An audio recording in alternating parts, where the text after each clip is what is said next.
Look, everyone is distracted by the Nifty today. The big green candle, the cheering, it's all noise.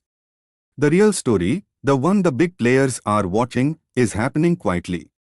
And it's happening inside ICICI Bank.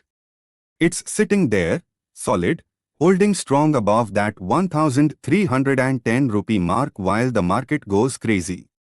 This isn't just another private bank. It's a proxy for the entire Indian consumption story. Think about it.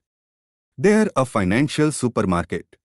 You go in for a simple savings account, and they have you hooked for a home loan, a car loan, insurance, a credit card. They own the entire financial life of their customer. That's their genius.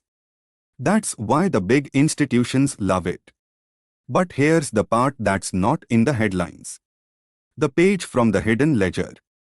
You see that massive growth in their unsecured personal loan book? Yeah, that one. It's a profit engine right now. But it's also a time bomb. If the economy even hiccups, if job growth slows, that book is the first place you'll see the defaults pile up. It's the hidden risk everyone is choosing to ignore. So here's what you watch. Forget the daily noise. The only number that matters for me right now is 1300 rupees.